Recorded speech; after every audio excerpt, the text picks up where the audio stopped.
Bienvenue à tous. Les scientifiques du monde entier tirent la sonnette d'alarme. Le réchauffement climatique s'aggrave et les conséquences ne sont plus à démontrer. Dans ce numéro, vous allez voir comment ce phénomène de réchauffement climatique accentue la vulnérabilité des populations à la base. Déjà en difficulté d'accès à l'eau et à l'eau potable, elles restent impuissantes face au tarissement des retenues d'eau. Jusque-là, seule alternative. Nous sommes allés enquêter dans un village au nord du Togo. Je vous amène à découvrir la situation difficile dans laquelle le tarissement du seul coin de retenue d'eau a plongé les populations de Gimga au nord du Togo. Le jour se lève sur le village de Gimga. Nous sommes à plus de 420 km au nord du Togo. Ce matin-là, c'est avec un cœur serré que Toxima marche sur les planches de ce qui était, il y a encore quelques mois, son jardin maraîcher. Ce licencié en histoire rêvait de faire bonne affaire avec sa plantation de choux. Aujourd'hui, le jeune jardinier vit un rêve brisé. Tous les légumes sont secs. La cause, la voici. Le tarissement du barrage de cette bourgade de quelques centaines d'habitants. Nous sommes ici dans un barrage, juste un point de retenue d'eau, ce qui me permet de faire mon jardin et subvenir à mes besoins. J'achète des fournitures pour certains enfants. Moi-même, pour moi, les savons et entre autres, je me débrouille avec ça. Mais voilà l'état des lieux. Le barrage est sec depuis 3 mois. J'étais en train de faire quelque chose de l'autre côté, le piment, mais hélas, tout est foutu et je ne sais quoi faire après. Présentement, je suis là, je ne fais rien à part le jardinage. Et malgré que le point de retenue d'eau est asséché comme ça, donc je suis là, je ne sais plus faire.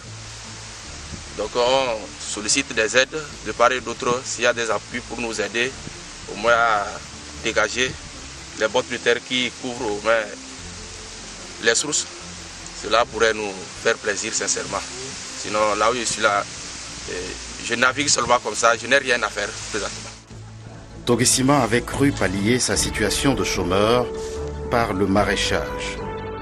Depuis quelques semaines, il doit vivre un deuxième type de chômage, mais cette fois provoqué par un phénomène naturel, le réchauffement climatique. Comme lui, les jeunes maraîchers de Gimga restent le regard impuissant face à ces mottes de terre en lieu et place de l'eau pour irriguer leur culture. Du barrage, il ne reste plus qu'une oasis. Et pour arroser son jardin, il faut s'armer de patience et espérer remplir quelques arrosoirs. Depuis que la donne a changé, Gotargou doit arriver ici à 5 heures du matin pour se prêter à cette épreuve. Nous vivons une situation vraiment pénible liée au tarissement de notre barrage. C'est pitoyable. Il ne reste que la boue et c'est une aubaine pour les porcs. Le maraîchage, c'est notre principale activité ici. Mais voilà, tout est sec. Qu'allons-nous faire ?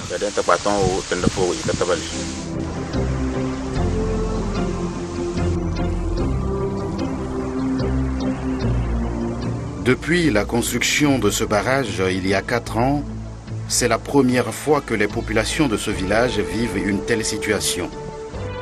Le tarissement de la retenue d'eau n'impacte pas seulement les maraîchers.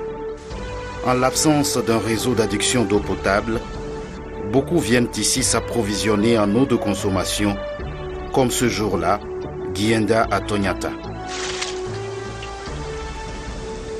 Aujourd'hui, pour avoir de l'eau, c'est la croix et la bannière. Difficilement, on en trouve pour la consommation et pour le reste de nos besoins. C'est le maraîchage qui aide à nous prendre en charge à la maison. Maintenant qu'il n'y a plus de l'eau, notre situation se complique. Nous prions qu'on nous trouve solution aux problèmes liés à l'eau dans ce village. L'idée de construction d'un barrage dans ce village est née de cet homme. Diaoura Sagou est instituteur et directeur d'école, natif du milieu. Face aux difficultés d'approvisionnement en eau éprouvées par les populations, en 2014, c'est lui qui élabore le projet de construction de cet ouvrage, financé à hauteur d'environ 7 millions de francs CFA par l'Agence d'appui aux initiatives de base. En 3 mois, l'ouvrage va se construire à la main et constituer une fierté pour tout le milieu. Aujourd'hui, ces années de grâce constituent un lointain souvenir. Diaoura Sagou lance un cri d'alarme. L'idée de la création de ce barrage était de pallier aux difficultés que vivent la population de Gimga. Et Dieu merci, nous avons monté un projet de réalisation auprès de Agaïb qui a intervenu. Et c'est à la main que nous avons pu réaliser maintenant cet ouvrage et qui avait à peine soulagé les difficultés de la population. D'un, en eau potable et deux, maintenant au maraîchage.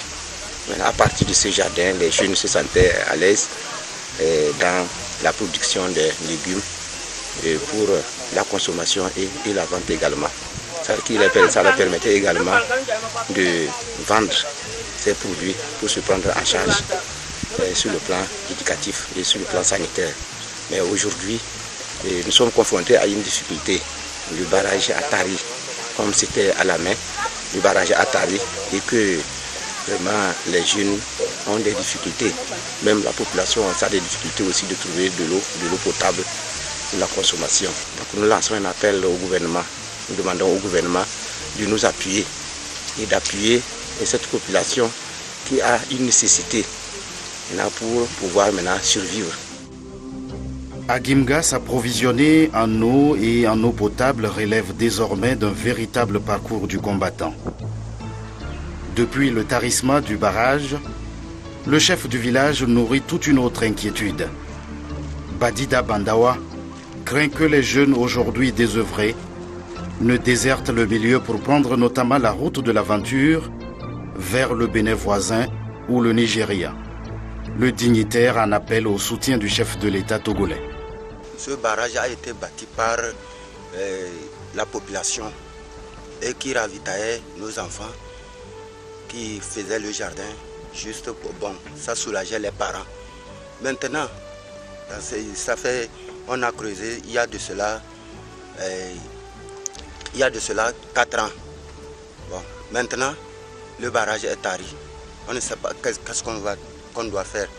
C'est pourquoi j'exhorte, si le gouvernement pouvait mettre la main pour nous aider, pour que ça soulage toute la population. Ce n'est pas la population de Koka seulement, toute la population de Felgou.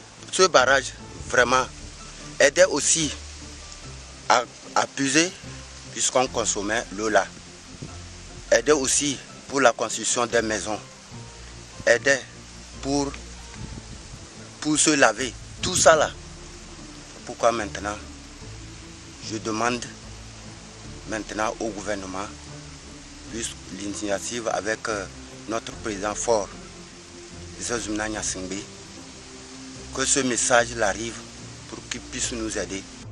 En attendant que l'aide sollicitée pour résoudre le problème en eau dans ce village, le système D poursuit son cours à Gimga et les maraîchers toujours le regard impuissant face aux besoins de dragage de ce barrage.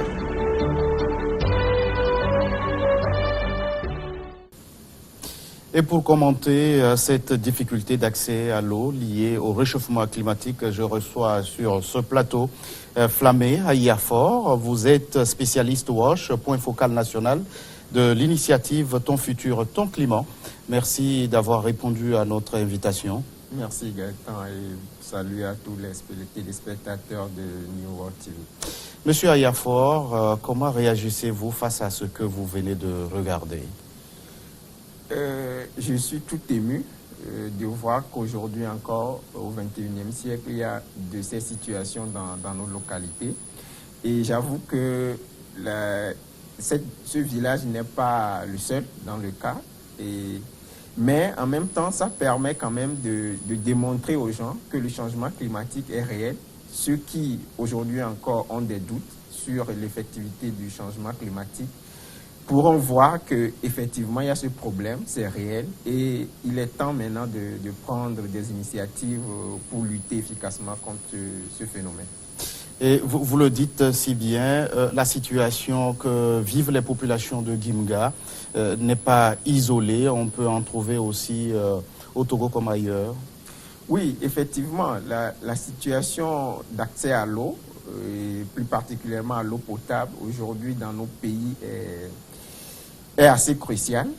Et lorsqu'on prend le cas du Togo, les statistiques peuvent donner des taux satisfaisants. Mais lorsqu'on rentre dans les détails, lorsqu'on va dans les localités, on se rend compte que voilà, il y a d'autres problèmes, d'autres paramètres qu'on n'a pas su prendre en compte.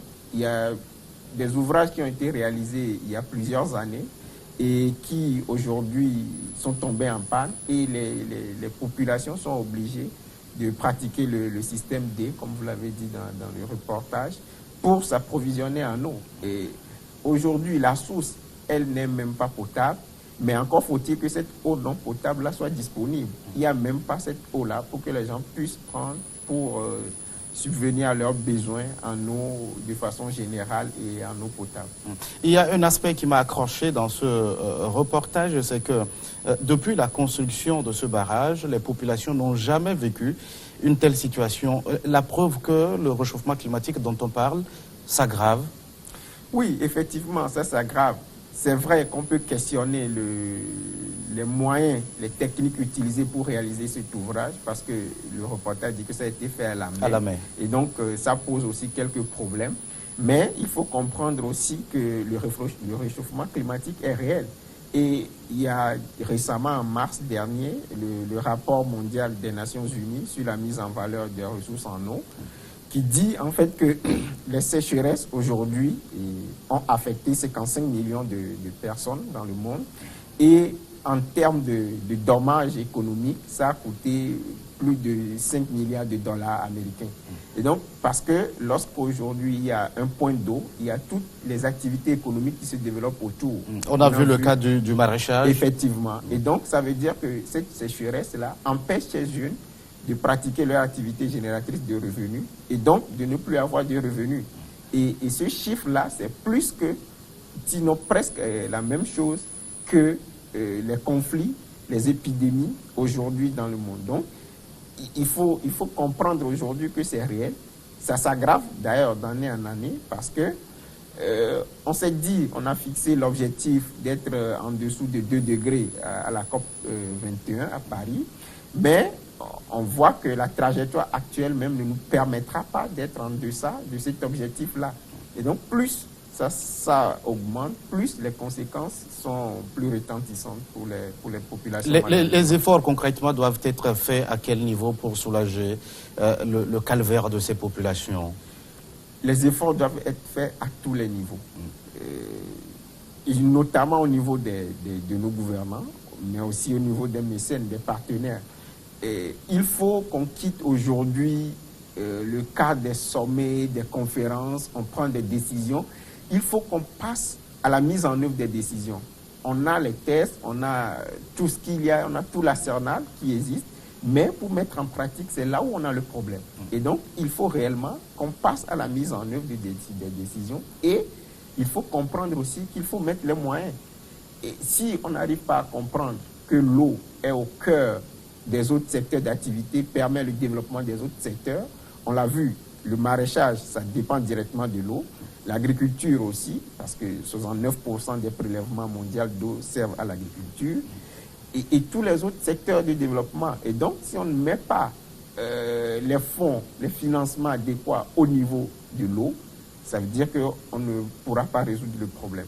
Je me rappelle encore de ce discours de Faure Gnassingbé prononcé au Bourget lors des travaux de la COP 21. Il faut passer des discours aux actes. Vous avez le sentiment que nous sommes sur la bonne voie. Est-ce qu'il y a du concret? Malheureusement, non. Je ne veux pas être pessimiste, mais depuis la COP 2015, la COP 21, qui a suscité de réels espoirs pour toute la communauté, en tout cas tout le monde qui sont engagés dans la lutte contre les changements climatiques, je pense qu'on est tous déçus parce que 4 ans après, on est encore à l'étape des discussions, des négociations, qui donne quoi, qui fait quoi. Et en ce moment, nos pauvres populations sont en train de souffrir. Il y a des gens qui sont en train de mourir. Et on est toujours là à participer aux conférences, à discuter, à prendre des décisions, mais après, la mise en œuvre pose des problèmes. Et donc, moi, je pense que nous sommes déçus et il faut réellement, comme l'a dit le président, passer des discours à l'acte. Alors, nous l'avons vu dans cet élément, les populations crient à l'aide. Et cette aide la plus urgente pour elles, c'est le dragage de ce point de retenue d'eau. Est-ce la solution durable? Est-ce que, avec le contexte actuel, même si on drague, est-ce que nos nappes phréatiques sont encore avec une eau disponible? Avec les changements climatiques, les ressources en eau diminuent. Et donc, solution durable, je ne saurais le dire, mais quand même, c'est une solution qui permettra à cette population-là de survivre, parce que c'est une question de survie. Et il faut draguer, et en même temps, il faut mettre plutôt à côté en place des ouvrages d'eau potable pour la population, pour que les gens ne soient pas obligés d'utiliser cette eau-là, parce que c'est une eau à ciel ouvert, et donc qui est à la merci des ruissellements et tout ça là. Et donc, pour que les gens ne soient pas à la merci, et en même temps pour permettre aux jeunes de pratiquer leur activité génératrice de revenus. Je pense que si on le fait dans les conditions de l'art, on peut quand même se dire que c'est là pour un bon moment. Et il y a aussi des techniques à mettre en place au niveau local, peut-être pour éviter l'ensemblement, et mettre autour des arbres et tout cela, pour éviter l'action unique de dragage ne permettra pas de résoudre le problème. Il faut conjuguer d'autres actions de reboisement, de sensibilisation. Toutes ces actions-là, c'est ce qui nous permettra de rendre beaucoup plus durable l'ouvrage. Il faut que les gens comprennent aussi qu'il y a une certaine façon d'utiliser l'ouvrage. Il y a même des heures propices pour arroser, pour permettre qu'il n'y ait pas tout de suite l'évaporation et donc pour préserver la ressource. Donc, il faut draguer, ça c'est urgent, c'est la mesure urgente à prendre, mais derrière, il y a toute une série d'actions à mettre en place pour permettre que l'ouvrage soit beaucoup plus durable. Monsieur Ayafor, nous allons marquer une toute petite pause le temps d'une nouvelle édition du journal sur votre chaîne.